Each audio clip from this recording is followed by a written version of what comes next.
Good afternoon. My name is Courtney Carr. Today we are going to be talking about educational and school psychology, leaders in evidence-based school intervention. Important figures to discuss are B.F. Skinner and his teaching machines, N.L. Gage, his contributions to educational psychology in the Stanford Center for Research and Development, and A.L. Brown's reciprocal teaching and research being conducted on this method. First, let's begin by talking about Skinner. He was the father of applied behavior analysis. He coined the idea of behavior analysis, which led to program instruction and then teaching machines. The first teaching machines were created by Sidney Preissy. His predecessor, Herbert Aiken's was the first to cite Thorndike's research for design. Preissy's machine for intelligence test created to score objective tests. It was delayed by World War I. He presented the machine at the APA conference in D.C. and Ithaca, New York. His machine presented multiple-choice questions with answer choices 1 through 4 and corresponding answer keys. It had two modes, a teach and a test mode. Also, he added a candy dispenser for reinforcing correct answers. Originally, his machine was manufactured and distributed with Welch Scientific Company. He had trouble marketing the machine, and by the mid-1940s had given up most of his work on the machine until the teaching machine movement, which occurred in the 1950s, which introduced us to Skinner's work. Skinner got the idea from his daughter's 4th grade class. He noticed they had to wait 24 hours for teacher response, so a week later he invented his teaching machine. He presented this machine at a conference at the University of Pittsburgh. An article was then produced in Science Newsletter. Preissy saw this article, wrote to him, and shared his ideas for his machines created 30 years prior. While Skinner gave credit to Preissy in future endeavors, he pointed out that Preissy's machine was more one of testing than teaching. A solid difference between the two machines was Preissy's multiple-choice aspect, while Skinner's was more of a fill-in-the-blank. To define the teaching movement, it is necessary to understand the difference in society during the times of Preissy versus Skinner. Preissy's machine was invented in the 1920s and 30s. The country was going through the Great Depression, and there were a surplus of teachers with no pressure to increase the field of education. People were more concerned with putting food on the table than how to better accumulate student test scores. In contrast, Skinner's machine was invented in the 1950s and 60s, where World War I had already taken place and the military had used motion pictures to teach soldiers. Therefore, schools had audio and video classes and were more open to the idea of technology. Also, Sputnik was launched by Russia, which had the U.S. in a panic to increase science and technology taught in schools. Moreover, there was a teacher shortage, and the baby boomer were going to make this worse. Hence, new machines were welcome to help teachers with burden, increase student aid, and it was a means to keep up in global power. While this was indeed different, teaching machines didn't really start to take off until the 1980s. First, computers in schools really started to accept the idea of machines helping to test and teach students, learning and used to teach and track data and progress.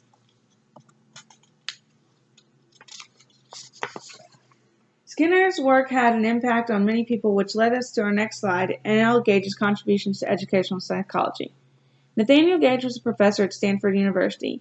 He founded the Center for Research and Development. He was taught by B.F. Skinner at the University of Minnesota his junior year, where he became a research assistant to earn extra money for tuition. He made the food pellets for the rats, counted words on word lists, and did letter captions for Skinner's Behavior of Organisms book. Gage also studied stats with Lewis Gutman and because of this, made a huge impact on his dissertation work. Most of his initial work was in testing and measurement. He briefly worked at Princeton and helped to develop the SAT. He also joined the Army and worked on their aviation psychology program. Upon graduating with his doctorate, he worked with Lee Cronbach at the Bureau of Educational Research. Cronbach took psychometrics and Gage took teaching. Together, they would conquer the world. Gage's work stresses the importance of scientific-based evidence in education. His first major focus was on the person perception. He conducted a study with graduate students where he gave teachers feedback based on their students' thoughts. He noticed that teachers' behavior was influenced going forward. After the study was replicated several times and published twice, he was asked to serve on the American Educational Research Association Committee to examine teacher effectiveness. Gage had 6 minor contributions: defending the role of science, process-product paradigm of research, methodology, social concerns, scholarly communication, and a model for students. His 3 major contributions include a handbook of research on teaching, the Dulles Conference, and the Stanford Center for Research and Development, which takes us to our next slide. Gage wrote an article in 1971 to describe the work of the center he founded, along with the reasons behind the founding and what research initiatives were currently being done at the time. The center was originally founded in 1965 and was affiliated with the university. It was funded by the Office of Education under the Cooperative Research Act. It was organized in response to a national awareness of solving educational problems. The center focused on two problems. One, the ineffectiveness of teachers in promoting achievement and higher cognitive objectives, specifically engaging their students in the task of learning and serving the needs of students in low-income areas. And two, the inadequacy of American schools as an environment to foster teacher motivation, skills, and professionalism. The center had three programs to address these problems. The first is heuristic teaching, in which they developed techniques for training teachers in basic skills. The second being teaching students in low-income areas. For this program, they drafted a manual educational community organization for improving the influence of citizens. Also, they developed techniques for helping staff, students, and community members in human relations. Additionally, they published materials for teachers to offer instruction in ESL. The third program was the Environment for Teaching, which produced knowledge essentials in improving evaluation and professionalism of teachers and helped school staff understand the effects of teacher and staffing patterns. The program continues today with its current name, the Research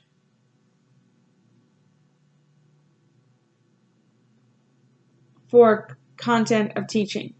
They continue to focus on the study of teaching and provide publications and teaching instruments to educators and researchers in the field. Our next slide focuses on A.L. Brown's reciprocal teaching, a study conducted by two different authors. They noticed that many students lack the ability to perform reading comprehension properly. They also noticed that less than 16% of K-3 teachers spend time teaching reading comprehension, and as little as 2 to 9% of this time is spent on the teaching.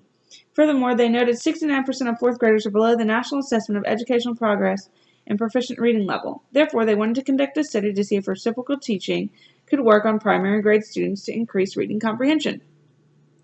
Reciprocal teaching was founded by Anne Brown. It is used to teach students how to coordinate the use of 4 comprehension strategies: predicting, clarifying, generating questions, and summarizing. The method for the study developed a modified version of the original and called it reciprocal teaching for primary grades, where they kept the zone of proximal development, proleptic teaching, and expert scaffolding. Students were ranked by reading level and paired by using the first of the proficient with the first of the non-proficient, and so on. They initiated 5 phases: strategy introduction, fishbowl, group to teacher, independent groups, and writing. Cue cards were introduced. They are a picture or word to help students remember what strategy they are using. A leader card was also introduced as part of the strategy. The students were used basal reading, context textbooks, and trade books. Each text was read twice. The first time students read with their assigned buddy, and the second was choral reading with the class. The results gave 2 types of outcome, measurable and intangible. The measurable was students learned the strategies and they were able to apply them to new content and text. They learned to sequence the RTPG and retain the knowledge 6 months preceding the study. The intangible were teachers and researchers observed students being engaged, motivated, and looking forward to playing the game. They actively participated in high-level thinking as discussions were had about the material being read. Students also learned to independently navigate the strategy as time went on with little to no disagreements. The conclusion for the study: based on prior research, the authors noted their modified version maintained all successful components of the original reciprocal teaching. First graders had a study-centered reading program which focused on 3 key elements of comprehension strategy. Also, students were engaged while participating in scaffolding techniques. Moreover, with the use of cue cards, students were able to participate independently and navigate the strategy with limited supervision.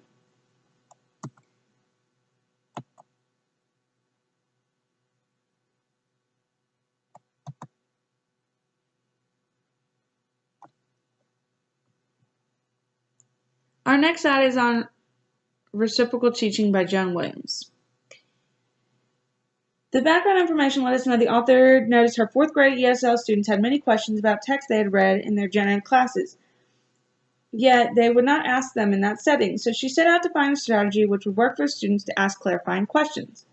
The method in the study used reciprocal teaching because of the 4 strategies, which are predicting, questioning, clarifying, and summarizing, 2 of which teach the student to ask questions, which is the questioning and clarifying strategies. The author had used this before, but it was difficult for her in whole group or class instruction because she noticed that her students needed more support. Therefore, she decided to use guided reading with small groups with 4 students at a time.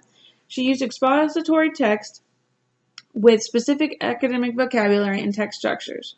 First, she modeled a prediction. She stressed the importance of having a prediction And while it doesn't have to be accurate, it needed to make sense, which students had difficulty with because they wanted to be right.